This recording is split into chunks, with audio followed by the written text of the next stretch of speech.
सुप्रभात बच्चों, आज हम पढ़ेंगे पद्य खंड का पाठ 6 कर चले हम फिदा जानो तन।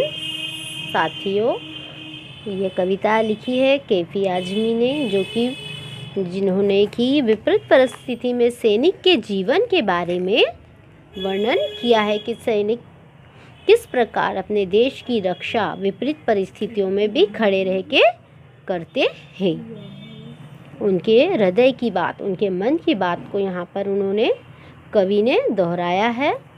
तो चलिए शुरू करते हैं हम। कर चले हम फिदा जानो तन साथियों, अब तुम्हारे हवाले वतन साथियों।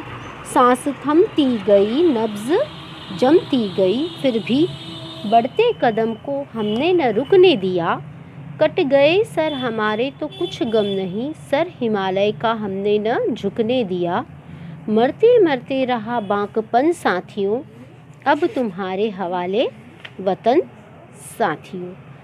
अब क्या कह रहे हैं सैनिक, हमारे देश का वीर जवान क्या कह रहा है कि हे मेरे प्यारे देश के वासियों, मैंने अपना ये तन और मन अपने देश पर न्योछावर करने के लिए तैयार हूँ या कर दिया है, और ये वतन अब मैं तुम्हारे हवाले करता हूँ। हमारी सांसें चाहे कितनी भी विपरीत परिस्थिति आए, हमारी सांसें थमती रहे या कम होती रहे, हमारी नब्ज़ भी ठंडी पड़ती रहती हैं, क्योंकि कई बार सैनिकों को पहाड़ों पर गर्मियों में, पहाड़ों पर कम तापमान होने पर भी और गर्मियों में बहुत सा तापमान होने पर भी, उन्हें ठंडा होने पर भी तापमान, उन्हें अपने देश की रक्षा करना पड़ती है। इसलिए प्रकृति चाहे विपरीत परिस्थिति दे या अनुकूल दे, वे हमारे देश की रक्षा निरंतर करते रहते हैं। इसलिए वे कह रहे हैं कि चाहे दुश्मन कितना भी बलवान क्यों न हो, हम हमारे देश की रक्षा करेंगे। उसके लिए चाहे हमें अपने प्राणों का बलिदान ही क्यों ना देना पड़े, हम मर जाएंगे लेकिन अपने तिरंगे झंडे को कभी भी झुकने नहीं देंगे। जिंदा रहने के मौसम तो बहुत है, मगर जान देने की रुत रोज़ आती नहीं। हुस्न और इश्क दोनों को रुसवा करे, जो जवानी खून में नहाती नहीं। आजा धरती बनी है दुल्हन साथियों, अब तुम्हारे हवाले वतन साथियों। अर्थात अब यहाँ क्या कह रहे हैं सैनिक हमारे देश के, कि हमें जिंदा रहने के लिए बहुत से अवसर मिल जाते हैं, लेकिन देश पर जान न्योछावर करने का मौका बहुत कम मिलता है और बहुत किस्मत वाले लोगों को मिलता है, और वही किस्मत वाले लोग हम हैं कि भारत माँ ने हमें अपनी सेवा करने का मौका दिया है, और उस सेवा से हम कभी भी पीछे नहीं हटेंगे। राह कुर्बानियों की न वीरान हो, तुम सजाते ही रहना नए काफिले।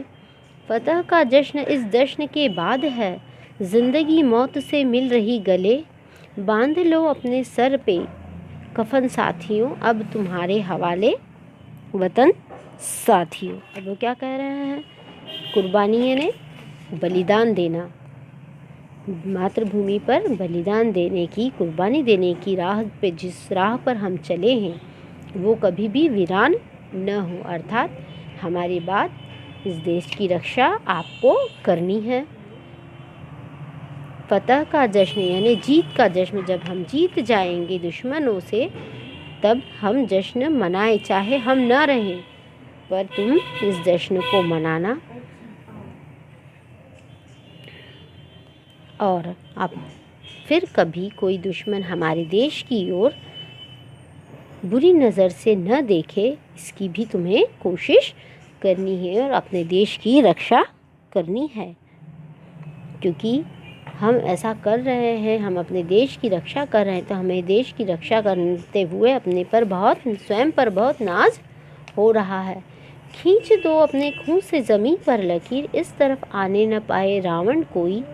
तोड़ दो हाथ अगर हाथ उठाने लगे, छू न पाए सीता का दामन कोई, राम भी तुम ही लक्ष्मण साथियों, अब तुम्हारे हवाले वतन साथियों।